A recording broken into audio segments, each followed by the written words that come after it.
잘못 터치한 부분 있잖아요. 그거를 이렇게 선을 깨끗하게 지워줄 수 있어요. 이러면 선을 딸 때 좀 작업 시간이 많이 줄어들거든요. 안녕하세요. 펭귄 집사입니다. 오늘은 레이어에 대한 내용을 살펴볼 건데요. 저희가 디지털 그림을 작업할 때 레이어에 대한 개념을 알고 있어야 돼요. 일단 레이어가 뭐냐면 층을 의미하는데요. 그림 작업에서 여러 개의 투명한 층을 쌓아 이미지를 구성하는 기능이에요. 그러니까 저희가 디지털 그림을 작업할 때 투명한 층을 쌓아서 작업을 한다는 개념으로 진행을 해주셔야 됩니다.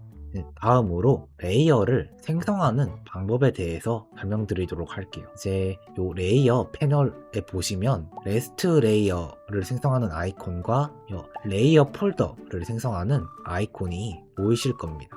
일단 레스트 레이어는요, 저희가 보통 사용하는 일반 레이어를 지칭해요. 레이어 폴더는 여러 개의 레이어를 그룹화하여 관리하는 폴더입니다. 일단 새로 캔버스를 만들었습니다. 레이어 패널에서 신규 레스트 레이어 아이콘으로 레이어를 생성해 줄 수는 있는데, 저 같은 경우는 단축키를 활용해서 바로 레이어를 만들어 주고 있어요. Ctrl Shift N을 눌러 주시면 굳이 아이콘을 누르지 않아도 바로 레이어를 만들어 줄 수 있습니다. 그리고 레이어 폴더를 만들기 전에 알아두어야 할 게 있는데요. 보시면 이런 식으로 파란색으로 선택된 것과 여기 연필 아이콘이 보이십니까? 그러니까 이 연필 아이콘이 의미하는 게 현재 지금 작업하고 있는 레이어를 말하고 있는 거예요. 그리고 이 체크박스를 눌러주시면 다른 레이어를 선택할 수 있습니다. 이런 식으로요. 이때 Ctrl G를 눌러주시면 선택된 레이어들이 그룹화된 것을 확인할 수 있습니다. 이렇게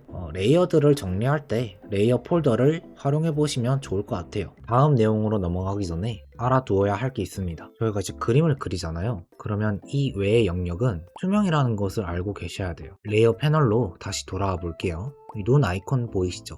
해당 레이어를 잠시 가려주는 기능을 하거든요. 한번 눌러볼게요. 누르면 제가 방금 그은 획이 사라졌죠? 이렇게 잠시 가려주는 기능을 합니다. 다시 누르면 다시 나옵니다. 용지 레이어는 이 캔버스의 배경을 말하는 거거든요. 이 용지 레이어를 끄게 되면 이렇게 격자 무늬 같은 게 나오죠. 이 격자가 투명을 의미하는 거거든요. 그래서 보시면 제가 그린 이외의 영역들이 전부 투명이라는 것을 확인할 수 있습니다. 그럼 이제 클리핑과 투명 픽셀 잠금에 대해서 알아봅시다. 제가 표시한 이 아이콘이 클리핑과 투명 픽셀 잠금이거든요. 이게 뭔지 알려드릴게요.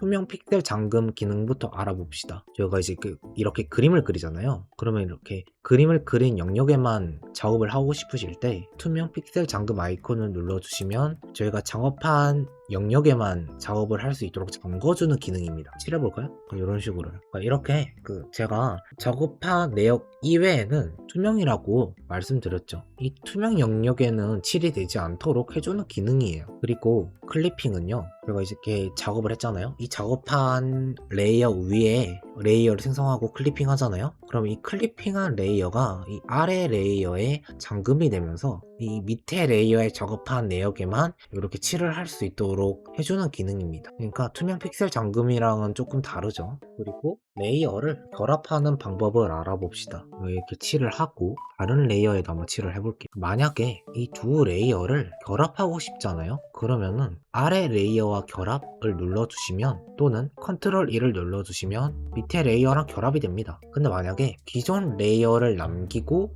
결합을 하고 싶다 하면은 아래 레이어에 전사를 눌러주시면 삭제가 되지 않고 작업 내역만 밑으로 보내줘요. 다음으로 레이어 컬러에 대한 기능을 알아볼게요. 이 기능은 제가 자주 사용하는데요. 레이어 컬러가 뭐냐면 선택한 레이어의 그려진 내용이 전부 선택한 색상으로 바뀌는 기능입니다. 한번 볼까요? 저는 이제 선을 따기 전에 러프 레이어에서 몇 가지 작업을 하고 들어가요. 보시면 이 레이어 컬러 변경 아이콘을 눌러주시면 검은색이었던 선이 파란색으로 바뀌었죠. 더블 클릭하면 다른 색상으로도 바꿀 수 있습니다.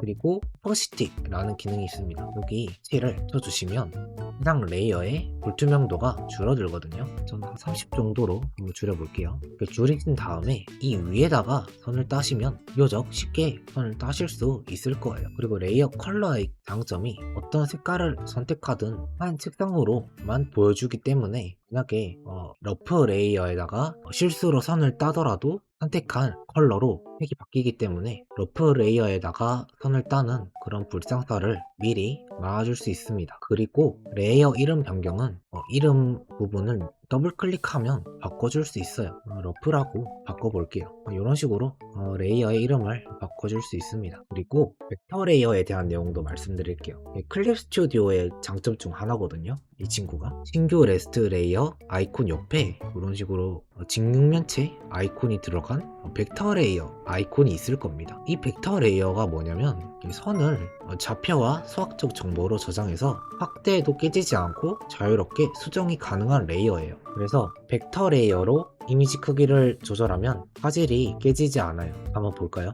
레스트 레이어부터 볼게요. 컨트롤 T를 누르면 해당 레이어의 크기를 조절할 수 있는 상태가 되는데요. 여기 모서리 부분에 이 화살표 모양이 나왔을 때 이렇게 눌러주시면 화질이 좀 깨지면서 확대가 되었죠. 반면에 벡터 레이어로 한번 이미지 크기를 조절해 볼게요. 벡터 레이어를 늘리더라도 화질이 깨지지 않고 깨끗하게 크기가 조절이 된 것을 볼 수 있죠. 그리고 벡터 지우개라는 게 있어요. 벡터 지우개가 뭐냐면 벡터 레이어에서만 사용할 수 있는 지우개인데요. 이를 눌러주시면 지우개 도구가 나올 겁니다. 이 지우개 도구 아무거나 선택하셔서 벡터 지우기 이거를 활성화해 주세요. 여기서 교점까지 아이콘을 눌러주시면 말 그대로 교점까지만 깔끔하게 지워주거든요. 이런 식으로요. 신기하죠? 교차점을 기준으로요. 그 다음에 옆에 선 전체 아이콘을 눌러주시면 한 획을 전부 지워줍니다. 이런 식으로.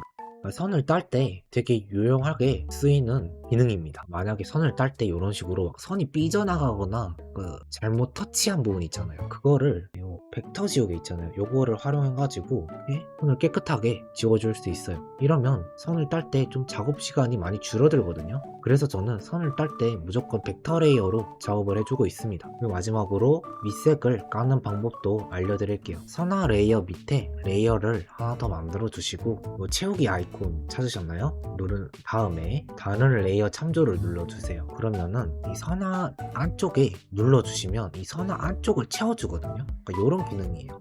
이런 식으로 밑색을 까시면 됩니다. 그리고 선화에서 이렇게 뚫린 구간이 있으면은 채웠을 때 이런 식으로 배경 밖으로 삐져나가거든요. 이때 도구 속성에서 틈 닫기를 눌러주시면 선이 이렇게 뚫려 있어도 알아서 틈을 닫아줍니다. 이런 기능입니다. 이런 식으로 밑색을 깔고 클리핑 해가지고 컴퓨터 색에 맞게 밑색을 깔아주시면 되겠죠. 사실은 밑색을 더 빠르게 채워주는 방법이 있거든요. 소재를 활용하는 건데 이런 식으로 감싸면 알아서 밑색을 채워주는 소재가 있습니다. 이거와 관련된 영상은 따로 제작을 해놨으니까 그걸 참고하시면 될 것 같아요. 마지막으로 정리를 해볼게요. 러프를 할 때는 컬러 레이어 기능을 활용해서 러프 작업을 진행하시고요.